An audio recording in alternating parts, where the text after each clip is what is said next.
पहुंचाया, साथ ही पुलिस वालों को भी निशाना बनाया। हिंसा में 3 लोगों की मौत हो चुकी है।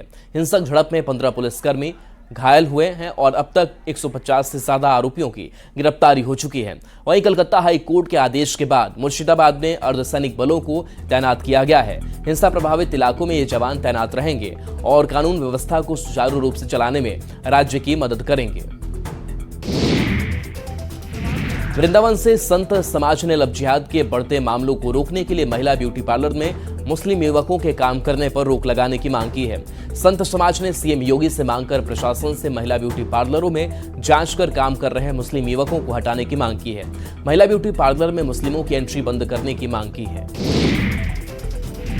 मुरादाबाद में 27 साल बाद अंबेडकर पार्क की जमीन कब्जा मुक्त की गई। आरोप है कि मुस्लिम समाज के कुछ लोगों ने इस पर कब्जा कर लिया था। 27 साल पहले बाबा साहब की प्रतिमा लगी थी, लेकिन अब वहां पर कूड़ा डाल रहे थे।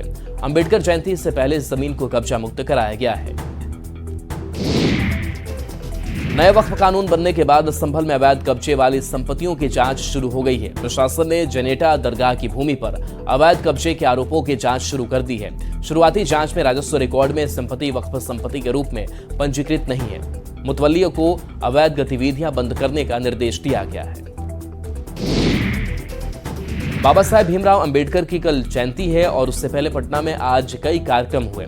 पटना के बापू सभागार में जेडीयू का भीम संवाद आयोजित किया गया, जिसमें भारत के संविधान निर्माण और समाज के उत्थान में बाबा साहेब के योगदान पर चर्चा की गई। इस कार्यक्रम में 2005 में नीतीश कुमार के शासन में आने के बाद समाज के हर वर्ग के लिए किए गए काम की भी चर्चा हुई। इस मौके पर जेडीयू के राष्ट्रीय कार्यकारी अध्यक्ष संजय झा ने बड़ा बयान दिया, वादा भी किया कि अगले 5 साल में बिहार में इतना विकास होगा कि बिहार के लोगों को बाहर जाकर काम करने की जरूरत नहीं पड़ेगी। सीएम नीतीश कुमार ने भी कहा कि समाज के हर वर्ग के लिए काम हो रहा है।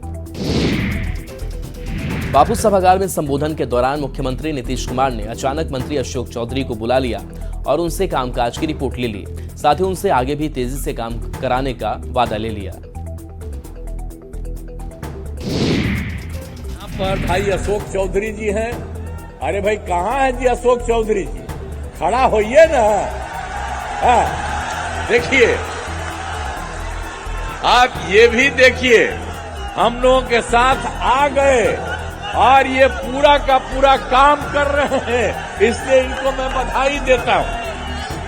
और इनसे हम यही कहेंगे कि जितना काम पूरे देश में किया जा रहा है, आप सभी जगह इन लोगों को जाकर के एक एक जगह एक एक बात कराइए, सब तरह से करिएगा ना। हाँ, बहुत अच्छा ये कर रहे हैं, तो ये पूरा का पूरा एक एक जगह जाकर के करिएगा।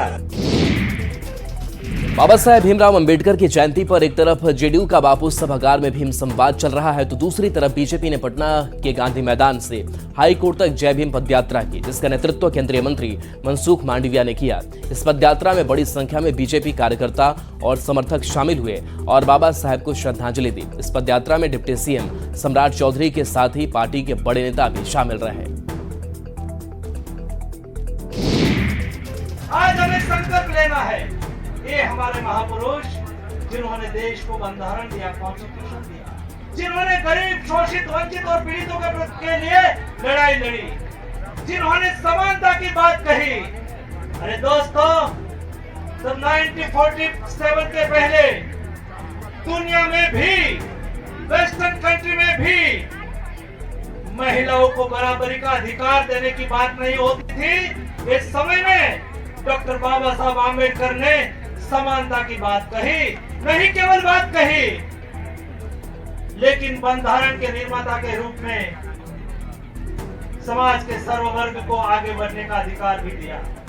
हमें इस कॉन्स्टिट्यूशन से प्रेरणा लेनी है, हमें बाबा साहब के जीवन कवन से प्रेरणा लेनी है और विकसित भारत का रास्ता तय करना है। विकसित भारत के रास्ते पे देश को ले जाने के लिए, संकल्प व्यक्त करने के लिए आज की पद यात्रा का आयोजन हुआ है। बिहार विधानसभा चुनाव को लेकर महागठबंधन की 17 अप्रैल को बैठक होने जा रही है। इस बैठक में महागठबंधन की सभी पार्टियों के प्रमुख नेता शामिल होंगे। विधानसभा चुनाव की रणनीति पर तालमेल समेत कई मुद्दों पर बातचीत होगी। महागठबंधन के नेताओं ने इस बैठक को कई मायने में काफी अहम बताया है। निर्धारित तिथि को जब इंडिया ब्लॉक की बैठक होगी, सभी शीर्ष नेतृत्व बैठेंगे, तो उसमें कई मुद्दों पे बात तो होगी ही। हालांकि जनता के बीच में इंडिया ब्लॉक के सभी दल अपने अपने तरीके से काम कर रहे हैं, लेकिन इंडिया ब्लॉक के बैठक के बाद सामूहिक तौर पे जो निर्णय लिए जाएंगे उस पे पुरजोर अमल होगा। एक दूसरे के साथ समन्वय और विचारों के आधार पर महागठबंधन आगे के रणनीति को तय करने के लिए बैठक करने जा रही है और इस बैठक में महागठबंधन के सभी घटक दल और सभी नेता शामिल होंगे। ये दिशा विहीन, नेतृत्व विहीन गठबंधन कितनी भी बैठकें कर लें, कोई इसका हल नहीं निकलने वाला, कोई समाधान नहीं निकलने वाला। जहां मुख्यमंत्री पद को लेकर इतनी महत्वाकांक्षा आपस में टकरा रही हो, वहां क्या हल निकलना है? दरअसल ये स्वार्थ का बेमेल गठबंधन है, जिसका कि बिहार की जनता उसे रिजेक्ट कर चुकी है और इस चुनाव में, आगामी चुनाव में दहाई के अंक तक ये गठबंधन नहीं आने जा रहा। और अब बात कांग्रेस के प्रदेश अध्यक्ष राजेश कुमार के, जिनका एक नया और बिल्कुल ही अनदेखा स्वरूप उस वक्त देखने को मिला जब प्रदेश अध्यक्ष बनने के बाद राजेश कुमार पहली बार अपने गृह जिला औरंगाबाद आ रहे थे। रास्ते में उबरा प्रखंड के अतरौली के पास बड़ी संख्या में समर्थकों ने ढोल बाजे के साथ उनका भव्य स्वागत किया तो उत्साहित राजेश के मन का कलाकार झंकृत हो उठा। समर्थकों का उत्साह बढ़ाने के लिए उन्होंने भी ढोल बजाना शुरू कर दिया। खबर बेतिया से है, जहां पुलिस पर एक शख्स की पिटाई का आरोप लगा है। पिटाई का वीडियो वायरल होते ही एसपी ने जांच के आदेश दिए हैं। मामला जमीन विवाद का बताया जाता है। नवलपुर थानाध्यक्ष अनुपम कुमार राय पर तानाशाही और पद का रुतबा के दम पर दबंगई करने का आरोप लगा है। पीड़ित ने किसी खास व्यक्ति के प्रभाव में मारपीट का आरोप लगाया है। नेपाल के बीरगंज में हनुमान जयंती की शोभा यात्रा में हुए पथराव के बाद तनावपूर्ण स्थिति हो गई है। इस घटना के बाद भारत नेपाल बॉर्डर पर भी सुरक्षा बढ़ा दी गई है। एसएसबी के जवानों ने पेट्रोलिंग भी तेज कर दी है। साथ ही भारत नेपाल भारत मैत्री पुल के पास एसएसबी के जवान हर आने जाने वाले लोगों की विशेष जांच कर रहे हैं। पिछले 2 दिनों से समय समय पर हो रही आंधी और बारिश ने बेगूसराय में जमकर कहर बरपाया है। आंधी और बारिश ने किसानों की कमर तोड़कर रख दी है। खासकर सामूहों के किसानों को भारी आर्थिक क्षति का सामना करना पड़ा है। तकरीबन 2000 बीघा में लगी मक्के की फसल तबाह हो गई है, जिससे करोड़ों के नुकसान का अनुमान लगाया जा रहा है। किसानों ने जिला प्रशासन से मदद की गुहार लगाई है। अकबरपुर बरारी पंचायत में लगभग 2000 बीघा जमीन, ये स्थिति है जैसे लगता है कि जो कोई खेत बाव करते हैं तो उसको चौकी से उस टाइप से सारा फसल बर्बाद हो गया है। अकबरपुर बरारी पंचायत में क्षति नुकसान तो सब जगह हुआ है, लेकिन खास करके अकबरपुर बरारी पंचायत में जितने भी किसान हैं सब रो रहे हैं। लाख नहीं करोड़ों की लागत लगी और पकी हुई फसल, यानी कटनी शुरू हो रही थी और दमाई भी शुरू हो रही थी। कटनी काट के बोझा जो बांधा गया वह भी खेत में ही रह गया। खगड़िया में देर रात आई आंधी और बारिश के कारण काफी नुकसान हुआ है। नगर परिषद क्षेत्र के वार्ड नंबर 30 में एक घर पर 2 बड़े बड़े पेड़ टूटकर छत पर गिर गए, जिसके कारण पूरा घर क्षतिग्रस्त हो गया। हालांकि इस घटना में परिवार के लोग बाल बाल बचे। पीड़ित परिवार ने सरकार से मदद की गुहार लगाई है। आया सब समेटे और बैठले थे, गाय इधर बैठल खड़ा था, एक घर पर गिरा तो सब बाल बच्चा लेके भागे निकले। देखते हैं तो गाय भी तल्ले में पड़ा हुआ है, दबाले गिर गया उसी को। रात में 12:30 बजे जो तेज़ आंधी आई थी और बारिश, उसी में 2 पेड़ एक साथ बाउंड्री पर गिरा और चदरा का घर था इनका, उस पर गिर गया। अगर ये लोग जगह नहीं रहते तो बहुत बड़ी हादसा हो सकती थी। चाहेंगे कि जो क्षति हुआ है जिला प्रशासन आके यहाँ मुआवजा दे सबको। गरीब आदमी का बेचारा गाय था वो भी जाने पर है, घर टूट गया है, इसी से इनका जीविका चलता था। गोपालगंज में देर रात आंधी पानी हुई, इसके बाद से मौसम सुहाना हो गया। तापमान में गिरावट होने से लोगों को गर्मी से राहत मिली है। मौसम विभाग ने दोपहर में गरज के साथ बारिश को लेकर अलर्ट भी जारी किया था। और आज से बड़ी खबर है, जहां खराब मौसम का हवाई उड़ान पर असर पड़ा है। शनिवार को 10 फ्लाइट लेट से पहुंची। शनिवार को इंडिगो के दिल्ली रांची फ्लाइट रद्द कर दी गई। इंडिगो की पुणे रांची फ्लाइट सुबह 8:05 के बजाय दोपहर 2:17 पर पहुंची। तो शेड्यूल में अंतर कई फ्लाइट को रद्द कर दिया गया। इंडिगो की फ्लाइट दिल्ली रांची फ्लाइट जो है वो रद्द कर दी गई। इसके साथ साथ इंडिगो की पुणे रांची फ्लाइट सुबह 8:05 के बजाय दोपहर 2:17 पर पहुंची।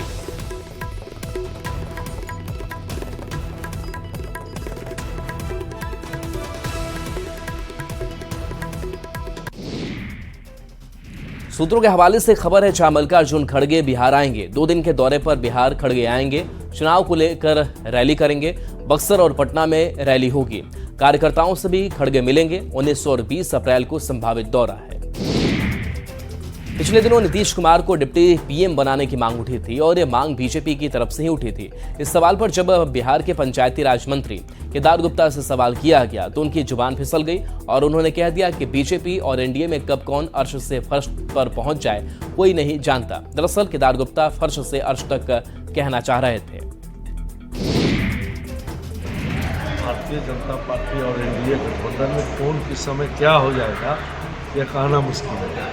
यह काम करने वाली पार्टी है और 365 दिन हम एनडीए के कार्यकर्ता और भारतीय जनता पार्टी के कार्यकर्ता काम करते हैं।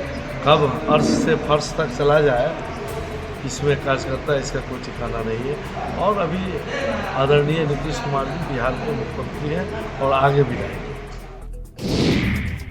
मोतिहारी नगर निगम की तरफ से मोती झील के किनारे लगभग 25 लाख रुपए की लागत से मॉर्निंग वॉक पाथवे का निर्माण किया गया है, लेकिन इस पाथवे पर मछली बाजार का कब्जा है। सुबह शाम यहां मछली का बाजार लगता है, जिससे आम लोगों को मॉर्निंग वॉक करने में परेशानी हो रही है। कटिहार के रोशना बाजार स्थित रेशम उत्पादन केंद्र कभी हजारों लोगों के रोजगार का बड़ा जरिया था, किन प्रशासनिक उदासीनता के कारण लगभग 27 साल पहले रेशम उत्पादन केंद्र धीरे धीरे पूरी तरह ठप हो गया। तो स्थानीय लोग एक बार फिर रेशम उत्पादन केंद्र को शुरू करने की मांग कर रहे हैं। तकरीबन 27 वर्ष पूर्व मालवाड़ी फार्म जब चालू थे तो उस समय 1000 से भी अधिक किसान, मजदूर और विभाग के स्टाफ काम करते थे। रोशना बाजार के आसपास के जितने भी गांव हैं वहाँ के मजदूर लोग आते थे, काम करते थे और इससे ग्रामीणों को भी रोजगार का लाभ मिल जाता था। हम तो आपके चैनल के माध्यम से सरकार से मांग करेंगे कि इस क्षेत्र का रोशना बाजार में जो यह मलबरी फार्म है प्राणपुर ब्लॉक अंतर्गत निश्चित रूप से इसका सुधार करके फिर से इस पे कार्य होना चाहिए ताकि इस क्षेत्र के हजारों लोगों को रोजगार मिले।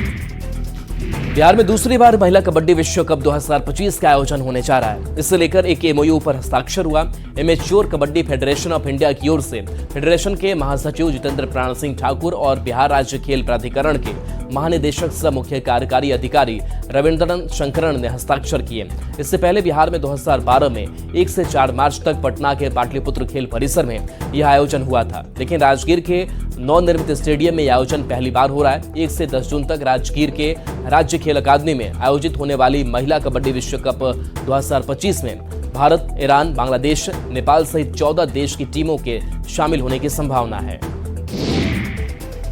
शेखपुरा के सभी थाने में सीसीटीवी लगाया गया है। इसके साथ ही पीड़ित या कोई व्यक्ति थाना में प्रवेश करता है तो उसे डायरी में रजिस्टर करना होगा। यदि कोई व्यक्ति बार बार थाना आता हो और किसी केस की पैरवी करता हो तो वैसे लोगों की पहचान कर कानूनी कार्रवाई का निर्देश दिया गया है। शेखपुरा जिले में अपराध नियंत्रण को लेकर बड़ी कार्रवाई भी की जा रही है। दूसरी तरफ पुलिस द्वारा स्पष्ट निर्देश है, एसपी ने जो निर्देशित किया है उसके अनुसार है कि थाना में अनाधिकृत रूप से कोई किसी का प्रवेश नहीं होगा। अगर जो भी व्यक्ति आते हैं उसको डायरी मेंटेन किया जाएगा, सारा सीसीटीवी में उसका फुटेज की जांच होगी। इन तमाम बिंदुओं की जांच होनी शुरू हो गई है। अब इससे कहा जा रहा है कि जो दलालों का कब्जा जो थाना में था उससे भी तो मुक्ति मिलेगी, साथ ही जो न्याय के लिए लोग आते हैं उससे न्याय भी मिल पाएगा। ये राज्य सरकार का जो डायरेक्शन है, ये निर्देश है, सकारात्मक कहा जा रहा है। एसपी ने इसके आधार पर कार्रवाई भी शुरू कर दी है। सभी थानों में जो है पुलिस महानिदेशक महोदय के आदेशानुसार आगंतुक रजिस्टर भी बनाया गया है। जो भी थाने में व्यक्ति जिस काम से भी आते हैं उनका जो है आगंतुक रजिस्टर में उनका नाम, पता, मोबाइल नंबर के साथ एंट्री करते हुए आने का क्या उद्देश्य है, किस उद्देश्य से वो थाने में आए हैं, उसका भी एंट्री की जाती है। थाना जिसको डायरेक्शन भी दिया गया है कि किसी भी स्थिति में जो भी व्यक्ति अगर थाना में प्रवेश करेंगे उसकी एंट्री होगी, आवाजाही के कारणों का पता लिखना पड़ेगा, उसके बाद ही उसकी बात सुनी जाएगी। अब थाना अध्यक्ष द्वारा भी कार्रवाई शुरू कर दी गई है। अजीत कुमार सिन्हा, न्यूज 18 शेखपुरा। और चलिए न्यूज़ 18 बिहार झारखंड पर खबरें आपके लिए